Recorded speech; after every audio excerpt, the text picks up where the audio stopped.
Mesdames, Messieurs, soyez les bienvenus. Ma vie de mère séropositive rencontre cette semaine avec l'époustouflante Andrea Mestre, ivoirienne d'origine installée depuis plusieurs années en France. La maman de 3 enfants a fait du combat contre la sérophobie son leitmotiv. Depuis le mois d'août 2022, elle est à la tête du mouvement contre la sérophobie reconnu d'utilité publique en France et au-delà. Andrea Mestre est avec nous depuis Lyon, c'est en France. Je suis ravie de vous recevoir, c'est un plaisir de vous avoir pour ce numéro de Moi Femme sur Dash News. Soyez les bienvenus. Bonjour, je suis ravie d'être avec vous également. Je suis Andrea Mestre, voilà, maman de 3 filles, comme vous l'avez dit, séropositive depuis 8 ans et je mène ce combat contre la sérophobie en Afrique et partout dans le monde. Andrea, comme je l'ai dit à l'entame de cette émission, on va parler de votre vie de mère séropositive. Mais avant, est-ce qu'on peut revenir avec vos mots sur comment et à quel âge est-ce que vous avez été diagnostiquée séropositive? J'ai été diagnostiquée à 22 ans. C'était la première fois que je faisais mon test hein, à 22 ans. Voilà, je n'aurais jamais imaginé vivre ce moment-là.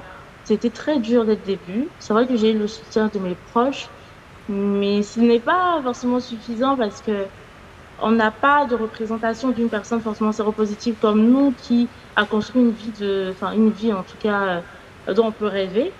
Et des fois, c'est compliqué de pouvoir se projeter, justement, quand on connaît toute la stigmatisation envers les personnes séropositives et toute la discrimination. Donc, c'était un moment mais vraiment très difficile. J'ai fait une tentative de suicide, je suis entrée en dépression pendant à peu près un an. Et après, j'ai pu remonter la pente. Faut le dire, grâce à tout l'amour de mes proches et également à ma foi, j'ai pu remonter la pente.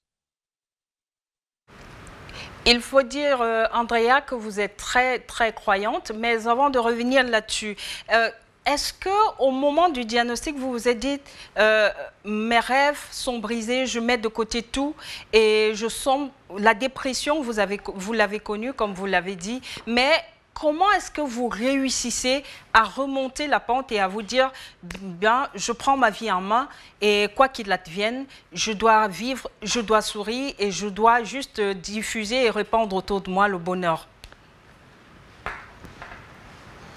Je dirais, c'est arrivé déjà un peu des années après être en couple, parce que ce qui a déclenché d'abord, c'est que j'étais en couple. J'étais en couple un an après avoir appris que j'étais séropositive. J'ai rencontré un homme avec qui tout a changé, en fait, parce que c'était la première fois qu'une personne me regardait, je dirais, tout simplement comme Andrea, sans le VIH, parce que lui, ça ne me dérangeait absolument pas. Et j'avais cette peur de pouvoir construire une vie de famille avec ce statut sérologique. Et du coup, à la suite de notre relation, voilà, on s'est mariés très vite. D'ailleurs, on a fait la dot en Côte d'Ivoire, à Abidjan, quelques mois après notre rencontre. Et tout ça, ça a aidé, en fait, à, à ma guérison, je dirais. Et lorsque j'ai été maman pour la première fois, c'était un déclic également. Je me suis dit, waouh, je peux être maman. C'était un rêve pour moi. J'ai l'impression qu'il allait être brisé, en fait, à cause de ce statut-là. Et finalement, de pouvoir être maman, c'était un déclic. C'est-à-dire, j'avais tout. J'étais mariée, euh, enfin, j'étais maman, je n'étais pas malade, parce qu'il faut le dire, voilà, j'étais bien hein, physiquement et tout ça. Et j'avais mes amis qui étaient là, j'avais ma famille qui me soutenait. Et je me demandais, mais qu'est-ce qui me bloque? Qu'est-ce qui fait que je reste dans ces dépressions, enfin, dans ces moments difficiles, etc., dans ces pleurs, les soirs, alors que j'ai tout ce dont je rêvais. Et donc, ça a pris un peu de temps, ça a pris 5 ans avant que j'ai ce déclic-là. Et aussi, il faut dire, comme vous l'avez énoncé, que par ma foi, en fait, j'ai pu remonter aussi la pente, puisque je me suis accrochée à Dieu. Ça m'a énormément aidée. Il faut dire que quand on vit des moments très difficiles, des fois, on se sent seul. On se sent seul et il n'y a personne pour nous aider, personne pour nous consoler. Et je me suis accrochée justement à Dieu pour remonter la pente, pour avoir un réel consolateur. Et c'est par cette foi aussi que j'ai voulu en parler publiquement via les réseaux sociaux, aider d'autres personnes séropositives comme moi qui n'ont peut-être pas eu la chance que moi j'ai eue, et également pour leur dire que c'est possible de croire à une vie tout à fait normale, c'est possible qu'ils ne renoncent pas à leurs rêves, et également sensibiliser pour les personnes qui sont séronégatives sur le fait qu'une personne séropositive, c'est une personne comme une autre, mais également que le VIH, ça peut toucher n'importe qui, et que le VIH aujourd'hui est toujours d'actualité et qu'il faut faire réellement attention. Andrea, le VIH touche pratiquement toutes les tranches de la population, c'est dire que personne n'est épargné, qu'on soit riche, qu'on soit pauvre, qu'on ait une vie rangée ou pas. On peut, de par des rapports sexuels ou des objets souillés ou même par une simple brosse à dents, être contaminé par ce virus-là. Maintenant, revenons un peu, puisque l'émission c'est Moi Femme, sur le processus ou bien le chemin pour être maman. Est-ce que ça a été fait avec beaucoup d'appréhension ou bien, au vu des avancées, c'était une évidence pour vous? Revenons un peu sur la première maternité. Je dirais que la première maternité, elle était faite de questions. Je me demandais si j'allais transmettre le virus à mon enfant ou pas. Je savais que voilà, je pouvais faire des enfants, tout ça. Mais comment on allait faire des enfants déjà, étant donné qu'avec mon partenaire, on utilisait le préservatif. Donc, voilà, c'était des questionnements, et on avait trouvé sur Internet qu'on pouvait faire une auto-insémination. Et donc, on l'a fait, une auto-insémination pour ma première fille. La grossesse s'est très bien passée. D'ailleurs, il faut le dire, une femme séropositive n'a pas plus de bobos qu'une autre femme, hein. J'ai une grossesse tout à fait normale, sans complications, sans rien du tout. Et la grossesse s'est très bien passée. Et vu que j'étais sous traitement pendant ma grossesse et que j'étais indétectable, indétectable, ça veut dire qu'on ne transmet plus le virus. C'est-à-dire qu'on a une charge virale qui est tellement faible que le virus ne peut plus se transmettre. Et donc, grâce à cette charge indétectable, ben, je n'avais pas de risque de transmettre le virus à mon bébé pendant la grossesse, ni à l'accouchement et après. Voilà. Pour celle qui allait. Ça c'est une autre histoire. Donc, pour la première grossesse, je veux dire, il y a eu des appréhensions, c'est vrai, mais j'ai été rassurée par le corps médical, déjà, il faut le dire, et tout s'est très bien passé. Qui est la maman de la petite Elia, Amalia et Sandra, trois enfants dont vous êtes très fiers, et votre bonheur, vous l'affichez sur vos réseaux sociaux, notamment sur Facebook. Ouvertement, c'est dire que dans l'entourage ou dans l'environnement des enfants, les parents, des amis savent forcément que la maman de Elia, par exemple, est séropositive. Est-ce que vous subissez encore le rejet de la part de ces parents-là? Absolument pas. C'est la partie qui est, je dirais, magnifique, c'est que on a des voisins, on est dans un quartier, en fait, où les maisons sont très rapprochées, donc on a des voisins avec qui on a de très bons liens, et qui sont au courant justement de ma séropositivité. Et nos liens n'ont pas changé avec nos enfants, c'est-à-dire les enfants vont jouer chez eux, ils nous gardent nos enfants, il n'y a vraiment rien qui a changé. À l'école d'Elia, la maîtresse et tout ça est au courant. C'est vraiment de la bienveillance, de demander, quand elle me rencontre, de me demander si ça va, etc. Mais il n'y a pas eu de rejet, absolument pas. Elia, elle est très épanouie dans son école, comme dans le quartier, enfin, dans la vie de tous les jours, quoi. Andrea, d'où vous vient cette envie de vous battre au quotidien contre la stigmatisation des personnes vivant avec le VIH-Sida?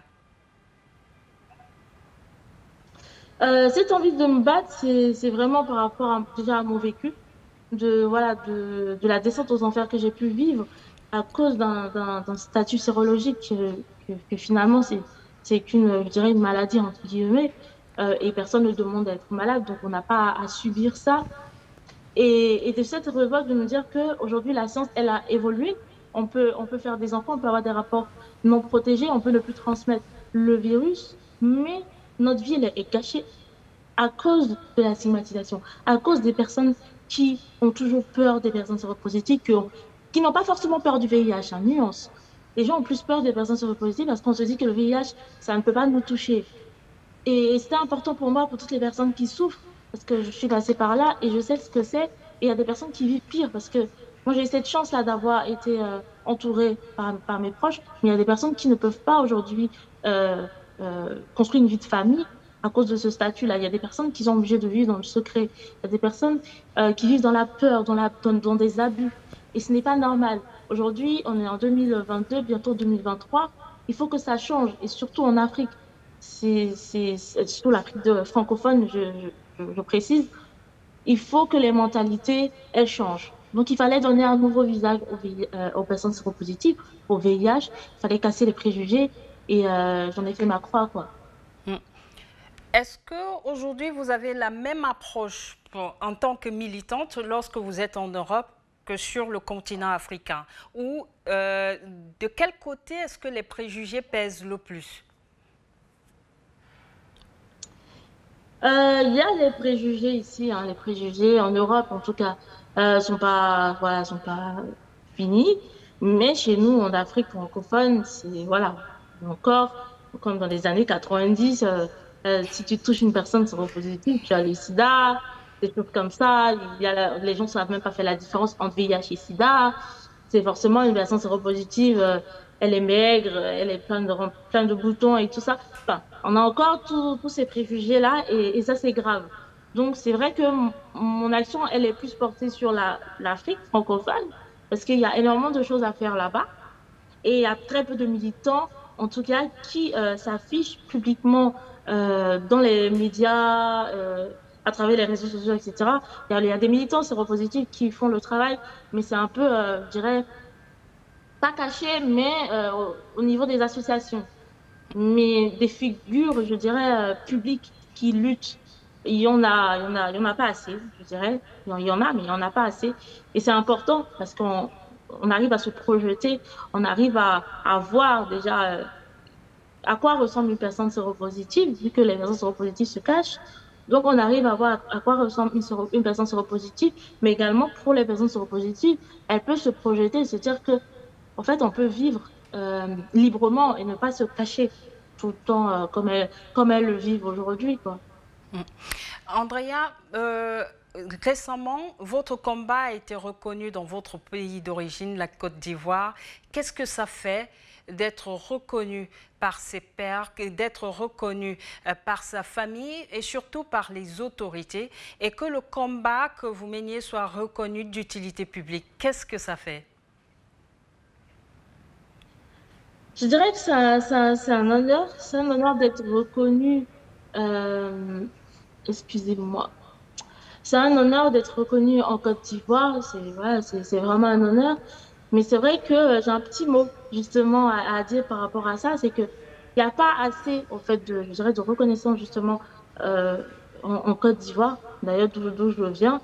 Si je veux comparer à la France où je suis en fait, c'est qu'en Côte d'Ivoire, les choses sont un peu dans le superficiel, c'est-à-dire aujourd'hui je suis ambassadrice du Fonds national de la lutte contre le VIH/SIDA et tout ça, mais ça reste encore, je dirais, très superficiel.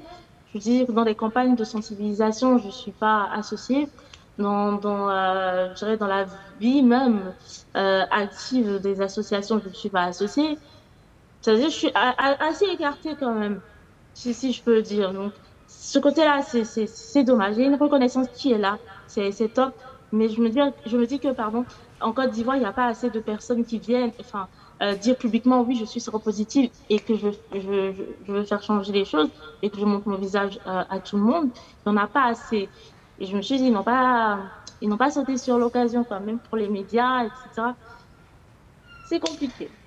Je dirais. Peut-être que le sujet, je ne sais pas. Est-ce que, Si c'est le sujet qui Andrea, vient c'est là. pas simplement dû au fait que vous, par exemple, vous avez la chance d'être, je vais dire, vous vivez à l'extérieur de la Côte d'Ivoire et que les réalités des personnes séropositives sur le continent sont peut-être autres que ce que vous connaissez.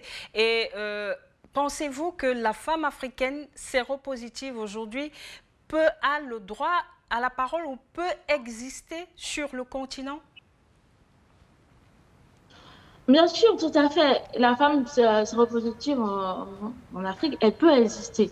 Mais il faut une volonté déjà politique de la faire exister. On sait qu'il y a des condamnations si le secret médical est divulgué, des choses comme ça, on le sait. Mais les personnes ne peuvent pas porter plainte parce que les gens se cachent. Donc il y a ça aussi. Par rapport dans le monde du travail, il n'y a pas grand-chose qui est fait. Les gens ont peur de perdre leur travail si ça s'apprend qu'ils sont séropositifs. Mais les femmes, elles peuvent avoir droit à la parole. Je dirais que c'est un autre environnement.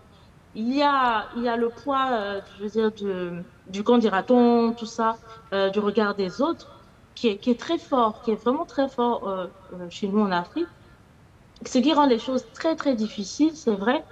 Mais justement, je me disais de pouvoir mettre en avant, en lumière, une personne qui est séropositive, qui vient de la Côte d'Ivoire et qui parle publiquement, ça donnerait du courage à d'autres personnes, de la force à d'autres personnes, peut-être de se libérer et de ne plus vivre dans la peur et de se cacher. Parce qu'il faut dire aussi qu'il y a des femmes déjà séropositives en Côte d'Ivoire qui affirment qu'elles sont séropositives. Ça existe, hein, j'en Mm. connais un, deux qui, euh, qui ont créé des associations. Il y a la dame qui dirige le RIP, le réseau des personnes, le réseau RIP+, voilà, le réseau ivoirien des personnes vivant avec le VIH. Et puis, il y a une dame aussi qui a créé une autre association. Donc, du coup, elles affichent, voilà, qu'elles sont séropositives, mais étant donné que ce sont des personnes qui ont un certain âge, je dirais la quarantaine dépassée, elles n'utilisent pas les médias, les réseaux sociaux, etc., pour avoir plus de visibilité. Donc on ne les voit pas. Si on n'est pas dans le milieu, ou etc., on ne les voit pas. Et ça justement, c'est dommage. Andrea, on va s'intéresser à présent au mouvement contre la sérophobie que vous avez créé il y a de cela 2 mois du côté de la France, justement. Pourquoi, quel est l'objectif de ce mouvement-là? Alors déjà, le mouvement contre la sérophobie, l'objectif est de casser les préjugés, en fait, de lutter contre les stigmatisations et les discriminations liées au VIH-Sida, également d'aider les personnes séropositives à se libérer de l'autostigmatisation, parce que ça aussi, c'est un problème qu'on rencontre, c'est-à-dire que nous-mêmes, personnes séropositives, on fait de l'autostigmatisation. Toutes les idées reçues là qu'on avait avant de savoir qu'on est séropositif nous détruisent en fait. Et donc, l'association vise également voilà, à aider les personnes séropositives à se libérer de ça. Et pour les femmes enceintes séropositives, il y aura un accompagnement de la grossesse jusqu'au 1 an de l'enfant pour limiter la transmission de la mère à l'enfant. Parce qu'aujourd'hui, il y a des traitements qui existent pour la maman, pour le bébé, pour éviter la transmission, mais il y a encore des enfants en Afrique, parce qu'en Europe, ça va, mais en Afrique, il y a encore des enfants qui naissent séropositifs et qui meurent du sida. C'est juste scandaleux, alors qu'il y a des traitements. Donc, c'est un manque de prise en charge également, parce que voilà, les traitements sont là. Et souvent, les mamans, elles sortent du circuit médical. Et il y a la peur. Et également, il faut dire aussi que par rapport à l'allaitement, il y a ce problème-là du fait que si tu n'allaites pas, il y a plein de questions qui te sont posées. Les femmes, des fois, elles cachent leur statut sérologique à leur mari. Donc, pour prendre bien les médicaments, déjà, c'est compliqué. Et même de donner le médicament au bébé à la naissance, c'est compliqué. Et donc, ce sera un suivi là pour rassurer ces femmes. Elles pourront poser toutes leurs questions, les suivre également pour limiter le risque de transmission de la mère à l'enfant. On sait que être séropositif, on passe par 4 phases. Vous êtes à quelle phase aujourd'hui, Andrea? Par rapport au virus, Oui. bah, aujourd'hui, je suis indétectable. Indétectable, ça veut dire qu'on ne transmet plus le virus et que ma charge virale, elle est très faible. C'est-à-dire, en 2 mots, le virus, il dort. Voilà, il est là, il est dans le corps, mais il fait plus grand-chose grâce au traitement. Je suis indétectable depuis 7 ans et demi. J'ai été très vite indétectable au bout de 6 mois de traitement. Donc, depuis ces 7 ans et demi que je suis indétectable. Et il faut dire aussi que j'ai été diagnostiquée au stade SIDA. Moi, j'ai pas été diagnostiquée tôt ou au milieu, mais j'ai été diagnostiquée, je rentrais dans la phase SIDA. Et donc, aujourd'hui, voilà, je suis indétectable pour faire comprendre aux personnes qu'il y a toujours une solution et il faut faire au plus tôt, en tout cas, son test de dépistage pour ne pas arriver à un stade où on ne peut plus rien faire pour toi.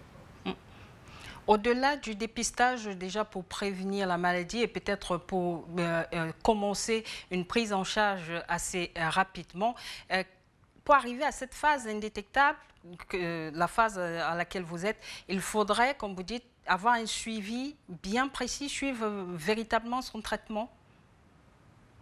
Oui, il suffit de bien prendre son traitement. Je dirais aussi, ça passe des fois aussi par le mental, hein. Si on est vraiment très affaibli mentalement, si les médicaments font pas forcément leur travail, mais si on prend bien son traitement, on s'alimente correctement, logiquement, on arrive à être indétectable très rapidement. Il n'y a pas, en tout cas, il n'y a pas de miracle, mais c'est comme ça. Aujourd'hui, Andrea, qu'est-ce que vous pouvez répondre à ceux qui sont encore dans le déni de cette maladie? Parce que nous sommes en 2023, mais il existe encore des personnes, notamment en Afrique subsaharienne, chez les femmes, qui pensent que c'est une invention, ça n'existe pas.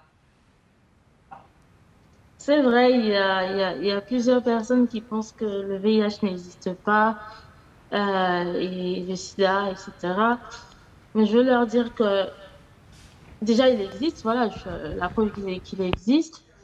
C'est pas une invention et vaut mieux faire son test de dépistage chaque année pour être sûr qu'on n'est pas infecté.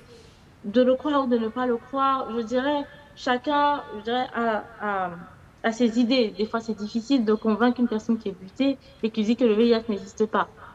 Néanmoins, qu'elle fasse son test de dépistage, même si elle pense que ça n'existe pas, pour être rassurée, en tout cas, que tout va bien chez elle. Mais le VIH-Sida, il existe bel et bien. Voilà, je suis pas un agent du gouvernement ou je ne sais des, des, des renseignements. Voilà, je suis une personne lambda qui vit avec ce virus comme 30 plus de 37 millions de personnes dans le monde. On va ensemble regarder en quelques secondes les images d'une de vos interventions.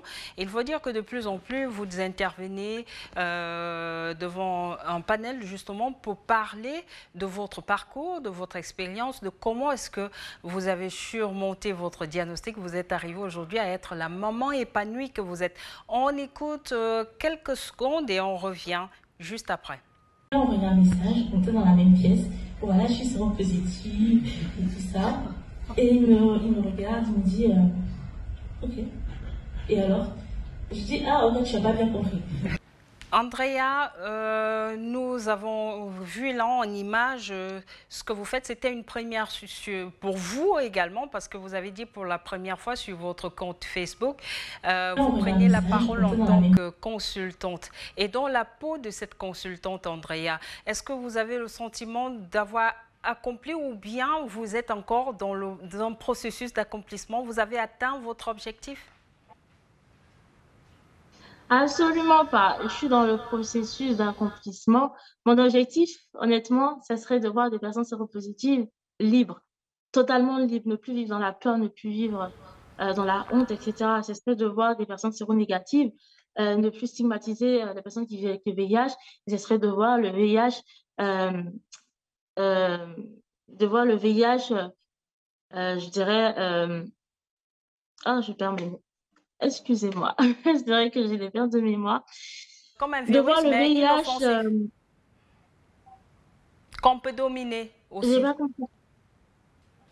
Anéanti, voilà, qui n'existe plus en Afrique et partout dans le monde, je dirais.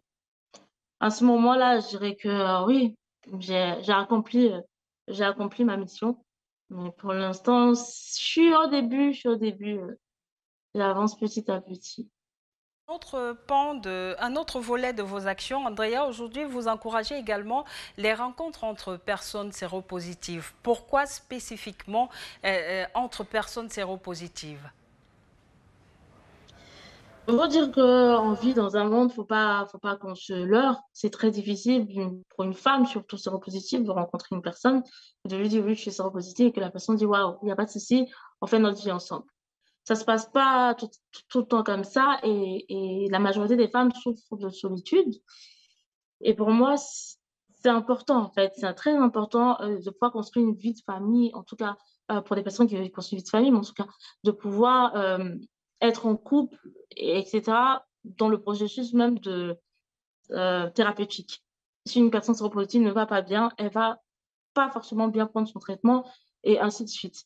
Et donc, pour casser cette solitude-là, par rapport aux personnes qui viennent me parler, il y a un certain nombre de personnes qui me parlent au quotidien. Je dis, ça serait bien de les mettre en relation. Moi, je suis pour des couples sérodifférents, hein, bien sûr. Mais voilà, c'est pas quelque chose qui peut se faire comme ça. Un couple sérodifférent, ça existe. Il y en a plein de couples sérodiférents. Mais c'est plus simple de mettre deux personnes séropositives ensemble. Pour moi, il n'y a pas de discrimination et tout ça. Et donc, c'est pour permettre voilà, à toutes ces femmes et à tous ces hommes de pouvoir, pour une fois, construire une vie de famille, connaître l'amour, quoi.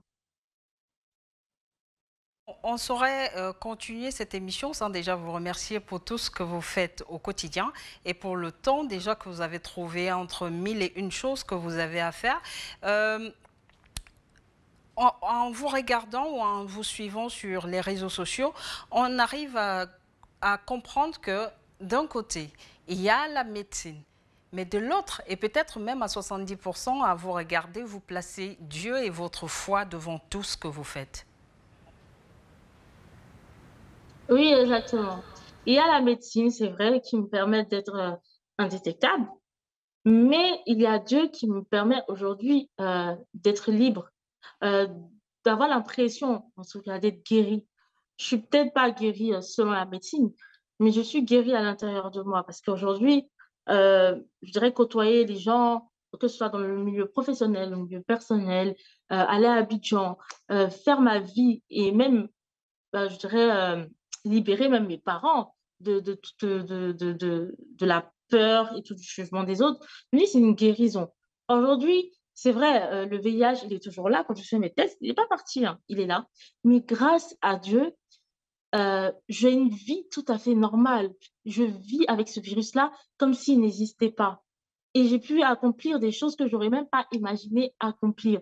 Et donc, la foi, elle est majeure. C'est-à-dire vraiment, le traitement, c'est peut-être 20%. La foi, c'est 80% parce que c'est grâce à cette foi-là qu'aujourd'hui, je suis arrivée à ce stade, à ce niveau, de me dire, oui, j'ai le VIH et alors, et je peux montrer mon visage partout, sans aucune crainte, ni pour ma famille, ni pour mes enfants, ni pour personne.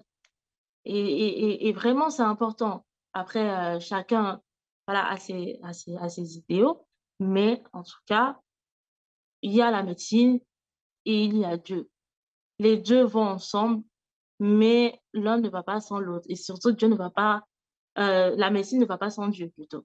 Voilà. Vous placez Dieu au-dessus de tout ce que vous faites. Certainement, vous n'en parlez pas déjà avec Sandra parce qu'elle est la plus petite de la famille, mais est-ce que vous avez déjà essayé de parler de votre statut sérologique avec les aînés? Non, pas encore, pas encore, parce que la plus grande, elle a 6 ans. J'attends 7 ans, comme on dit là, j'ai la raison, pour parler de ça avec elle. Elle ne m'a pas encore posé de questions. Je me dis, elle ne comprend pas trop ce qui se passe. Je prends des médicaments, mais elle ne fait pas attention. Donc, je me dis, c'est qu'elle ne comprend pas ce qui se passe. Et donc, je vais attendre un petit peu à qu'elle ait 7 ans, commencer à lui parler pour ne pas qu'elle s'inquiète, parce qu'elle est très sensible, ma plus grande. Donc, pour éviter qu'elle s'inquiète et trouver les mots justes, en tout cas pour la rassurer. Et les autres également, qu'elles auront 7 ans, bah, elles sauront que maman vit avec le VIH. Peut-être d'ici là, il y aura je dirais ça, un miracle de guérison ou un traitement en tout cas qui guérit. Je l'espère bien. Avec vous, depuis pratiquement plus d'une demi-heure, nous parlons de votre combat, des actions que vous menez. Et vous nous disiez tantôt attendre l'âge de la raison pour parler avec des mots justes à Elia, l'aînée de vos filles, de votre sérologie. Ma dernière question portait justement sur l'éducation à la sexualité. Êtes-vous pour, parce que l'éducation à la sexualité est un peu comme tabou sur le continent africain, êtes-vous pour que ça se fasse plus tôt, même déjà au stade de l'école primaire? Pas forcément à l'école primaire, mais je dirais dès le collège. C'est bien de pouvoir parler de sexualité avec son enfant, parce que c'est vrai que en Afrique, c'est plus par rapport aux grossesses que les parents ont peur, en oubliant toutes les MST et ST qui existent. Donc, ce serait vraiment de sensibiliser les enfants sur justement les MST, le VIH, également la grossesse. Mais c'est important parce que des fois, les parents se disent, ah non, mon enfant n'est pas encore actif sexuellement. Et même quand il est actif sexuellement, c'est un sujet qu'on n'a pas envie d'en parler. On se dit que le VIH ne touche pas des jeunes comme des adolescents. Et pourtant, c'est faux. Les femmes, les personnes les plus touchées par le VIH en Afrique, ce sont des personnes de 14 ans à 24 ans. Donc, on peut comprendre qu'à 14 ans, déjà, le virus, il touche des jeunes de 14 ans. Et c'est important. Surtout les jeunes filles qui sont très exposées à ce virus-là. C'est important d'en parler dès le collège, pour moi. Après, quand elles sont plus petites, bon, est-ce qu'il y a vraiment euh, matière à en parler? Peut-être pas, mais au collège, même si on se dit que l'enfant n'a pas de vie sexuelle active, il faut quand même en parler parce qu'on ne sait pas tout. Et c'est important que l'enfant sache ce qui est bon pour lui avant de commencer sa vie sexuelle, peu importe l'âge. Est-ce que vous, par exemple, Andrea, vous avez grandi dans un contexte où on en parlait et après avoir été diagnostiqué, quelle a été la réaction des parents, notamment de papa ou de maman? Comment est-ce que c'est pris et quel est le regard je sais que vous êtes très entouré par la famille. Est-ce que ça a changé quelque chose dans la relation avec les parents, les frères et sœurs? Bah déjà, je dirais que la sexualité, on n'en parlait pas vraiment. C'est la maman qui essayait d'en parler un petit peu, mais ce qui effrayait voilà, la maman, c'était vraiment la grossesse. C'était pas les MST. Donc pour moi, enfin, le VIH, ça ne me concernait pas. Toutes les MST d'ailleurs, je n'étais pas concernée par ça. Et je dirais aussi que les parents, bon, la réaction, elle était différente de la maman, au papa. La maman, elle a essayé voilà, de pas montrer son inquiétude, mais elle était très, très inquiète pour moi par rapport au fait que, bah, comment ma vie va se passer, quel homme va accepter de vivre avec moi, des choses comme ça. Et le papa, il y avait un petit peu, je dirais, de colère, de se dire, ah, j'ai pas su protéger mon enfant, etc. Et la vie de mon enfant est gâchée. Il y avait la peur. Mais malgré enfin, tous ces sentiments-là, ils m'ont soutenue. J'en parlais beaucoup avec ma mère du virus. Par contre, avec papa, un petit peu moins. Mais avec maman, j'en parlais beaucoup du virus.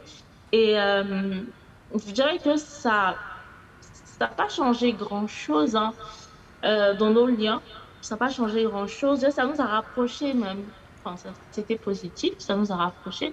Parce que j'ai dû les affronter pour pouvoir en parler publiquement. Parce qu'il faut le dire, on est en Afrique. Ta fille vient dire partout qu'elle est séropositive. Les parents n'ont pas envie de ça.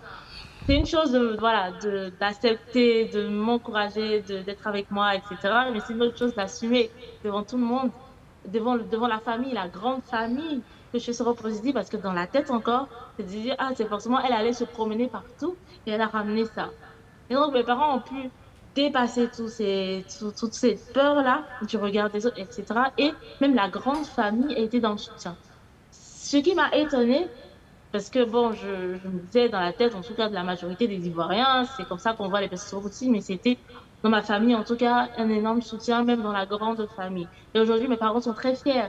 Mon père, il est très fier de dire que je suis sa fille, malgré le fait que, voilà, il y a cette étiquette-là, elle est séropositive, mais il est vraiment libéré je dirais, de la peur du regard des gens et vraiment, c'est juste magnifique, quoi.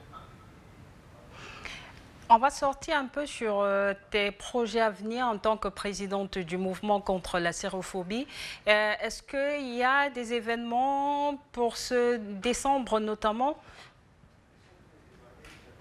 Non, pour le 1er décembre, il n'y a pas d'événement parce que voilà, on l'a décidé, étant donné que voilà, le 1er décembre, il y a énormément d'événements qui vont se faire, qui vont arriver. Et peut-être que je serai occupée. Mais vu qu'on démarre, on débute là, jusqu'à la fin de l'année, c'est de recruter des membres. Voilà, c'est notre première mission de recruter des membres et de se faire connaître. En début 2023, nous allons commencer justement nos actions et en ce moment-là, on sera vraiment dans le vif du sujet, quoi. Et les actions que vous entendez mener au sein de l'association, c'est quoi? La sensibilisation dans les établissements scolaires, c'est davantage quoi? Oui, c'est ça. C'est la sensibilisation en milieu scolaire, on va dire à partir au collège, au lycée, également des universités, des grandes écoles. La sensibilisation par les médias, justement, parce qu'on n'en parle pas assez du VIH dans les médias, à part le 1er décembre et encore.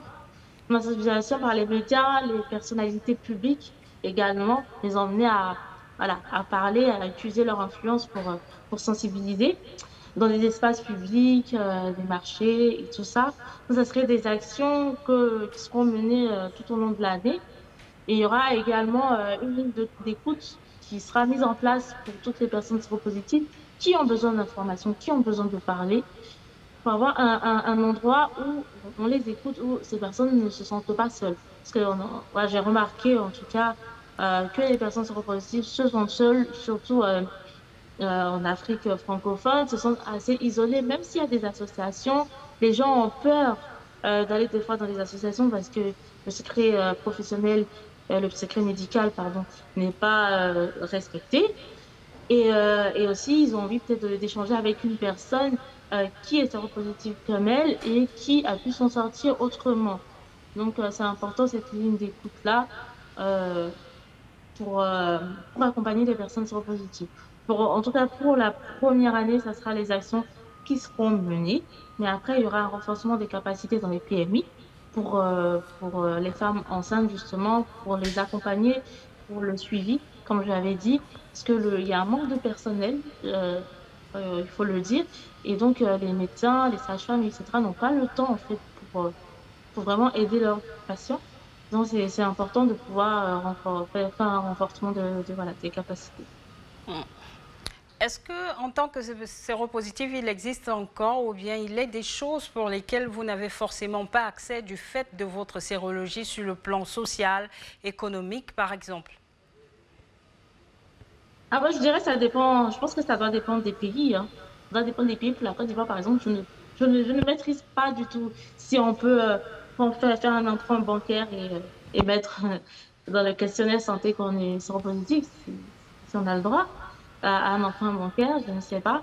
Pour la France, on a droit à un emprunt bancaire, même pour l'immobilier. Il y a une convention qui nous protège à hauteur d'un certain montant. Aujourd'hui, on peut être propriétaire, on peut emprunter même qu'on est séropositif. Après, je sais qu'il y a des pays, par exemple, où on ne peut pas aller. On ne peut pas aller, même, je dirais, en simple visite, hein, pas forcément pour y vivre.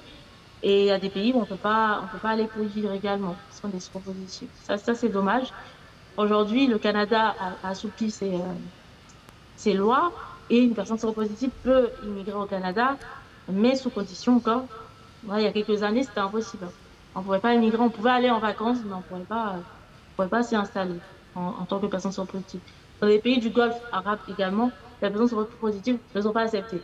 Donc, c'est vrai qu'aujourd'hui, c'est tout à fait aberrant, en fait. C'est dommage, c'est scandaleux même qu'une personne séropositive soit, je dirais, interdit de ci ou de ça par rapport à son statut, surtout que la médecine a énormément évolué et on ne peut plus transmettre le virus lorsqu'on est sous traitement. Donc, je dirais, les personnes qui sont, je dirais pas dangereuses, mais je dirais les personnes qui sont plutôt à suivre, sont les personnes qui ne connaissent pas leur statut. Parce que nous, personnes séropositives, on connaît notre statut, on est sous traitement, on ne transmet plus le virus. Mais ce sont les personnes qui ne connaissent pas leur statut qui transmettent le virus. Pas nous. Et donc, c'est dommage de faire une fixette sur nous, alors que nous, bah, on protège les autres. Finalement, par nos traitements, les autres sont protégés.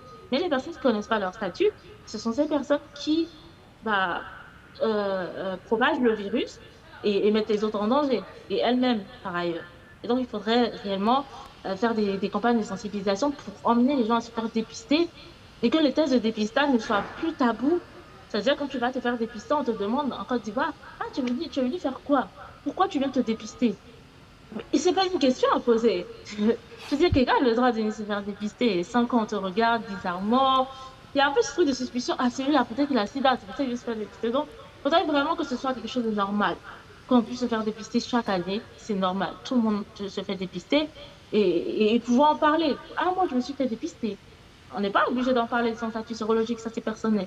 Mais de pouvoir parler du fait qu'on se fait dépister, et c'est tout à fait normal. Il n'y a pas, en tout cas, de suspicion de je ne sais quoi. Donc, c'est important que, je dirais, les campagnes de sensibilisation arrêtent de faire peur aux gens et emmènent les gens à se faire dépister. Parce que sans le dépistage, d'ailleurs, on ne va pas arrêter l'épidémie. Ça, c'est une chose qui est sûre. Et aussi communiquer sur les moyens qu'on a pour se préserver contre le virus. Ce qu'il faut savoir, c'est qu'il y a le préservatif qui est là depuis longtemps, c'est vrai, mais on est d'accord que le port du préservatif, c'est un peu compliqué de l'imposer. Enfin, tout le monde ne l'utilise pas forcément.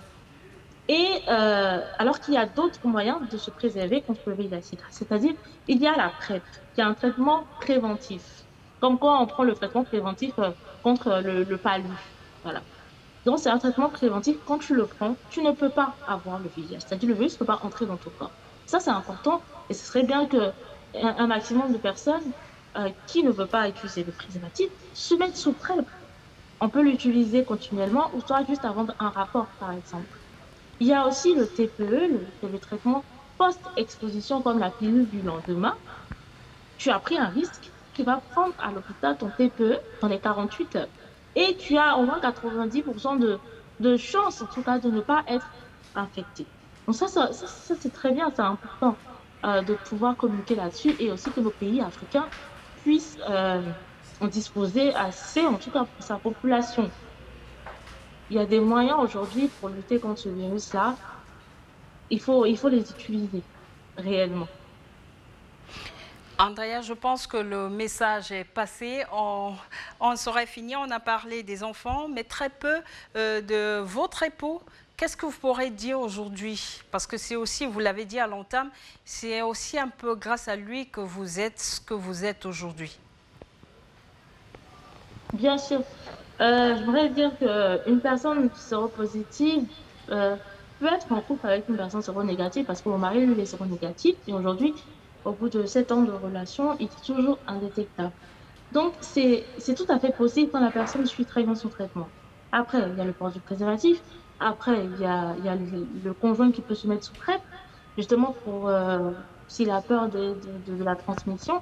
Mais on peut vivre tout, enfin, simplement une vie épanouie, un couple tout à fait normal. Le VIH dans mon couple, il n'a même pas sa place. Donc, on est un couple tout à fait normal. Et c'est important que le conjoint soutienne l'autre conjoint qui est séropositif. Il ne faut pas, on est dans un couple, mais on a honte. On a honte de son conjoint au cas où ça sort, la famille est au courant, des choses comme ça. Il faut pouvoir soutenir, il faut pouvoir être fier de son conjoint, que sa statut sérologique, ça n'a pas vraiment je dirais, d'impact qu'on assume réellement. C'est qu'on n'assume pas qu'il y a des fois qu'il y a un impact derrière. Et c'est important. En tout cas, je suis dans un couple sérodifférent, mais je suis dans un couple tout à fait normal. Nos deux dernières filles, nous les avons conçues naturellement, comme tout autre couple. Donc, c'est important aujourd'hui pour des personnes, en tout cas, qui rencontrent une personne séropositive, qui ont peut-être peur de se mettre en couple, d'envisager l'avenir. C'est important de leur faire comprendre que l'avenir, mais il est là, quoi. Qu'on soit positif ou négatif, qu'on est sous traitement, l'avenir, il est là. Donc, ça ne doit pas être un frein, en tout cas, à une histoire d'amour et à une vie de famille, quoi. Voilà. C'était Andrea Mestre qui a accepté de cet échange avec nous, un échange à cœur ouvert. En toute sincérité, Andrea Mestre, qui est la présidente du mouvement contre la sérophobie, association créée il y a depuis août 2022 du côté de la France. Et il faut préciser que Andrea Mestre a fait du combat contre la sérophobie son leitmotiv et multiplie les actions pour justement sortir des préjugés, déconstruire les préjugés autour du virus du VIH-Sida et la stigmatisation liée justement au VIH-Sida. Si vous voulez suivre Andrea Mestre, vous avez ses réseaux sociaux, simplement sur Facebook, Andrea Mestre, que vous pouvez retrouver et la suivre au quotidien pour ses actions. Et pourquoi pas soutenir son mouvement qui vient d'être créé. Et comme elle a dit dans cette émission, l'objectif c'est engranger le plus grand nombre de membres pour que l'action contre la sérophobie puisse aller au-delà de la France et surtout toucher l'Afrique francophone, comme elle l'a dit. Andrea, ça a été un plaisir de vous avoir. Merci d'avoir accepté de répondre à notre invitation. Le plaisir est partagé. Merci beaucoup de m'avoir donné la parole et d'avoir pu en tout cas sensibiliser, donner de l'information aux personnes qui me regardent actuellement. Voilà. Mesdames, Messieurs, c'est ainsi que se referme cette édition de Moi Femme sur Dash News. Ça a été un plaisir d'être des vôtres. On saurait vous dire au revoir sans vous rappeler la nécessité, voire l'importance de se faire dépister, car pour lutter contre le VIH-Sida, il est préférable de se faire dépister. Plus tôt on sait, par exemple, qu'on est séropositif, mieux sera la prise en charge et on pourra avoir une vie normale, une vie de maman. Ce message s'adresse particulièrement aux femmes africaines qui sont encore victimes des préjugés. Le moment est venu de déconstruire les préjugés, sortir de l'ombre et vivre sa vie et avoir le VIH-Sida n'est pas une fatalité. Andrea Mestre en est la preuve. Elle n'est pas la seule sur le continent africain, cette Ivoirienne. Elle est maman de 3 enfants, comme vous avez pu le voir. Vivre avec le VIH-Sida, c'est possible. Arriver à la phase d'être indétectable, c'est-à-dire ne plus pouvoir transmettre le virus, c'est possible aussi, à la seule condition d'avoir été dépisté tôt et de suivre son traitement comme il le faut. Ça a été un plaisir d'être avec vous pour cet numéro de Moi Femme. Je vous donne rendez-vous dans une semaine. Au revoir.